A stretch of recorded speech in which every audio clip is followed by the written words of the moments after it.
An English summer, if the weather gods have got it right, is difficult to beat. Warming sunshine, beautiful blooms, lovely birdsong and buzzing bees, and a glass of elderflower cordial in hand, or maybe an elderflower cocktail, which is my smooth segue into my medieval summery recipe, Sambocade. Its name, deriving from Sambucus, Latin for elder tree, is essentially an elderflower cheesecake tart, perfect for a glorious summer day. Cheers.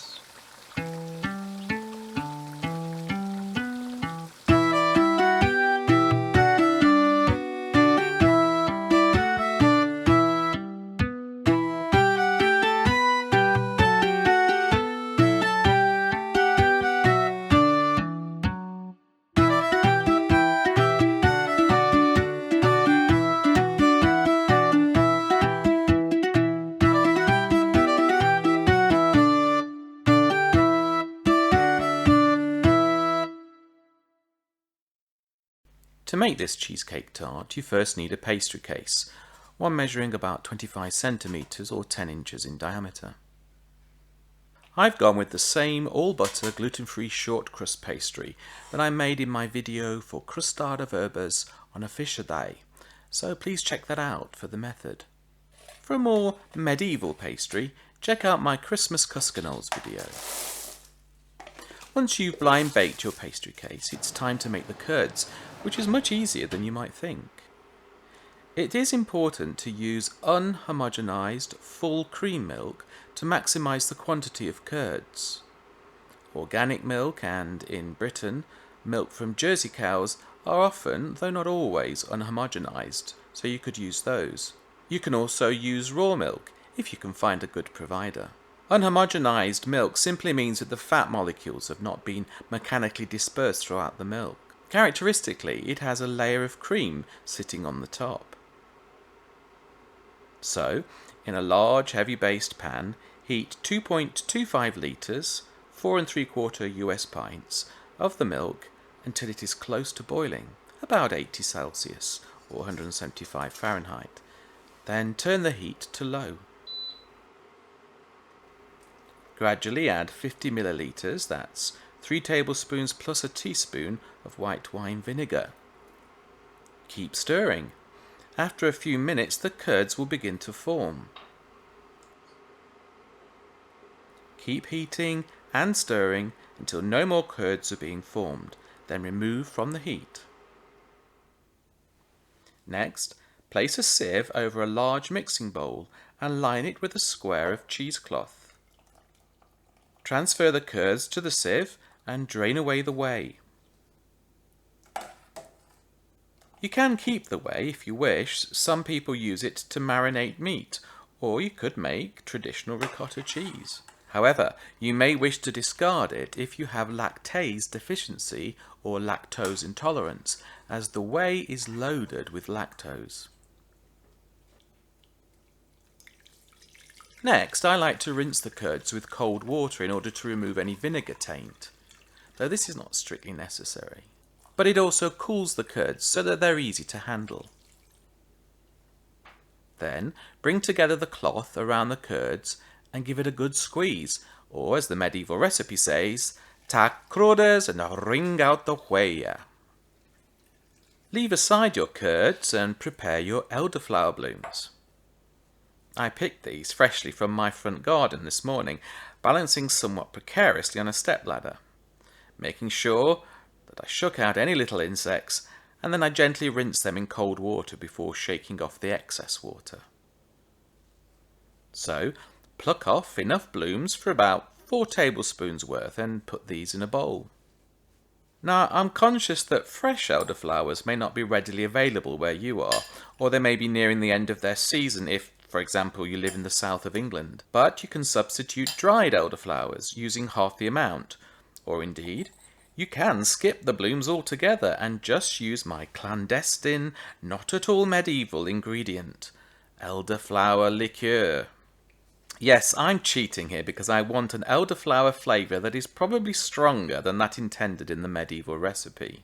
So I'm using 30 millilitres, 2 tablespoons, of Saint-Germain elderflower liqueur, along with a teaspoon of rosewater, that's eau-rose in the medieval recipe, and 4 tablespoons of double or heavy cream to soak the blooms. If you don't want to use the liqueur, if you're conscientiously looking to recreate something more exactingly 14th century, then just stick to the blooms. Alternatively, you could substitute elderflower cordial, which in theory at least could have been produced in medieval England. Leave the blooms to infuse and get on with processing your curds. In the medieval recipe, we're told to draw the curds through a strainer. This is done to make them smoother. But trust me, life is far too short for the arduous task of forcing curds through a strainer or sieve. Hey, you've made your own curds!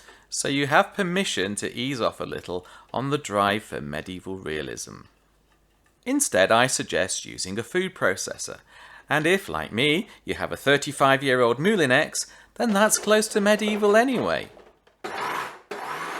You do have to be patient here. It does take about 5 minutes to get the curds to turn from lumpy to smooth. To aid the process, I suggest adding some cream, or you could add back a little of the whey.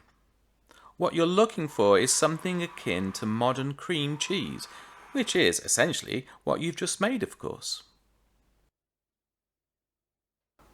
The medieval recipe says to put crustes, bread crusts, into the strainer too. This seems to mean that breadcrumbs are processed along with the curds. So I've made my own fresh breadcrumbs and add about 15 grams or half an ounce and process further. Then we're told to add to the mix sugar, the third part, and some amount of egg whites. Now this probably made sense to Richard II's master cook, but 630 years later, these measurements are somewhat unhelpful. Anyhow, I'm adding about 90 grams, that's a little over a third of a US cup, of golden castor or superfine sugar. Taste to make sure you have the level of sweetness you desire. You can add more or less sugar according to your taste. And then I add whites from 4 large eggs to the mix.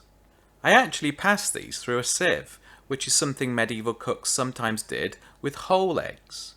But I don't recommend this with egg whites alone, as they're surprisingly difficult to get through the sieve, so lesson learned. You can, if you wish, make use of the modern technique of whisking the egg whites until they begin to stiffen, and then you fold them into the curd mixture with a large metal spoon. This will give you a lighter cheesecake texture. I was going to do this, but changed my mind at the last minute, and instead went with the medieval method of simply blending the egg whites into the mix, though doing so with my trusty food processor, of course. What you should have following this method is quite a wet, somewhat sticky curd mixture. Next, transfer your processed curds into a bowl and combine it with your infused elderflowers and cream mixture. Then pour and spread the whole mixture into your part-baked pastry case. Bake the Sambocade at 180 Celsius, 360 Fahrenheit, or fan oven 160 for 20 minutes, or until the filling is set and firm to the touch. This cheesecake tart is best served warm or at room temperature. So let's taste it. I think I'll sprinkle a few blooms on the top. Smells delicious. If you've enjoyed watching this video, why not support my work by becoming a subscriber to my premium content, which is exclusive. The instructions on how to do this are given in the description of the video below. That's really lovely. The texture's quite smooth, the pastry's lovely. I think I'm going to add a little bit of cream.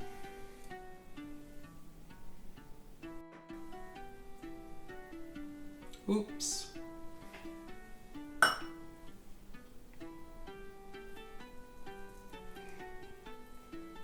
going to eat all of this.